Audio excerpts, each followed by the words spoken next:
Criando Raízes Cast.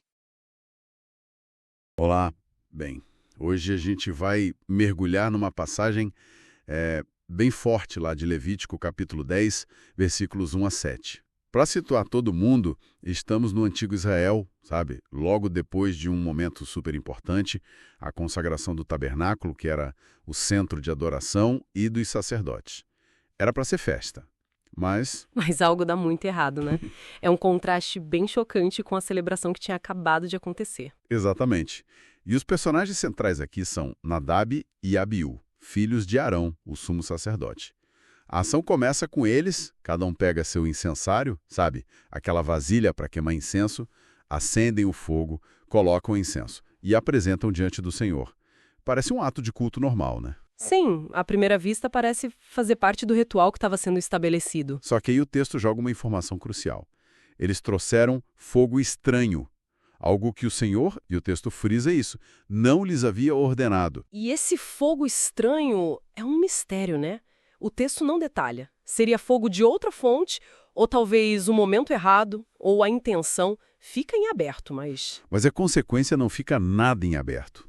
É brutal. Vamos tentar entender o que acontece a seguir e o impacto disso. Olha, é realmente direto ao ponto. O versículo 2 diz que saiu fogo de diante do Senhor e os consumiu, morreram ali mesmo. Pensa nisso, uma resposta divina, instantânea e terrível. Sem dúvida. É uma severidade que assusta, né? E o que me chama a atenção é como a narrativa já conecta isso com a santidade de Deus. Não é apresentado como algo, digamos, arbitrário. Parece uma reação direta à quebra de uma regra sagrada. E isso meio que prepara o terreno para a fala do Moisés logo depois. Pois é. E Moisés vai falar com Arão, o pai que acabou de perder 2 filhos de forma trágica. E ele diz algo, nossa, muito forte. Ele cita Deus. É isto que o Senhor falou. Mostrarei a minha santidade nos que se chegam a mim e serei glorificado diante de todo o povo. E Arão, qual a reação dele diante disso tudo, dessa explicação? O texto diz, Arão, porém, guardou silêncio. Ah, esse silêncio do Arão é um dos pontos mais carregados de emoção, eu acho. Pode ser tanta coisa, né? Choque, luto profundo, talvez submissão à vontade divina, medo, quem sabe uma mistura disso tudo. E a fala de Moisés funciona quase como uma interpretação teológica imediata do evento. Olha, quem se aproxima do sagrado, especialmente quem tem essa função sacerdotal, precisa ter um nível de reverência, de obediência que é difícil até pra gente hoje de mencionar. Exato. A santidade de Deus nesse contexto exige um respeito absoluto. Não há margem para erro, aparentemente. Mas a vida, por mais trágica que seja a situação, precisa continuar. E Moisés dá ordens bem práticas. Ele chama Misael e Eusafã, que eram primos dos rapazes que morreram, para uma tarefa bem difícil. Tirar os corpos do santuário, ainda vestidos com as túnicas sacerdotais, e levar para fora do acampamento. Pesado, né? Muito pesado.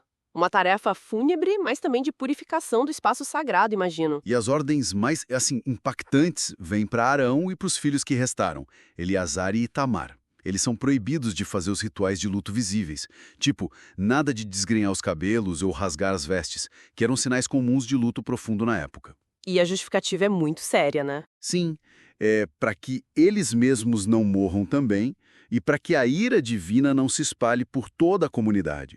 Quer dizer, o dever sacerdotal vem antes da expressão pessoal do luto. Isso.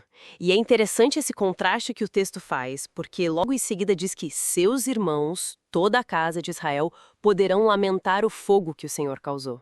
Então, o povo em geral podia chorar, lamentar a perda, mas os sacerdotes em serviço ativo, ungidos, não podiam demonstrar isso publicamente. A separação é clara.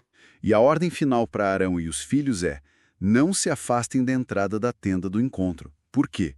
Porque o óleo da unção do Senhor estava sobre eles. Aquele óleo que os consagrou, que os separou para essa função sagrada.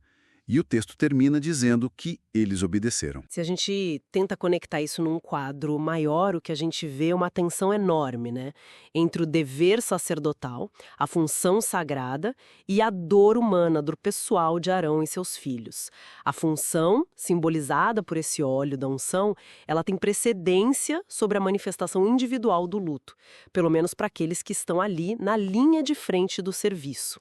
A santidade do lugar, do ofício, exige uma conduta muito específica, mesmo numa tragédia familiar assim devastadora. Isso reforça muito a ideia de responsabilidade e separação, que era central para o sacerdócio naquele sistema de culto. Ok, então, para a gente amarrar as pontas, temos Nadab e Abiú oferecendo fogo estranho, não autorizado. Temos a consequência fatal, o fogo divino. Temos Moisés interpretando isso como uma questão da santidade de Deus que exige obediência. Temos o silêncio de Arão e, por fim, as ordens rigorosas sobre como lidar com o luto e a necessidade de continuar o serviço. O que a gente pode, assim, extrair disso tudo? Olha, eu acho que Levítico 10.1 a 7 funciona como um relato. Bem, um relato poderoso sobre a importância radical da obediência. Uma obediência precisa aos mandamentos divinos, especialmente no contexto do culto, do coração da adoração no antigo Israel. Eles sublinham uma visão da santidade de Deus como algo quase perigoso, sabe? Intransigente. E as responsabilidades enormes de quem se aproxima dele para servir. Isso, claro, levanta questões que ecoam até hoje, né? Que tipo de questões? Como diferentes tradições religiosas e até nós mesmos lidamos com essa tensão entre regras, rituais, a intenção que a pessoa tem no coração e o fato de que somos humanos, somos falíveis. É uma tensão antiga. Sim, faz todo sentido. E acho que fica uma provocação para quem nos ouve pensar, né? Considerando essa ênfase toda na obediência ritual, nos detalhes, como essa narrativa ressoa hoje?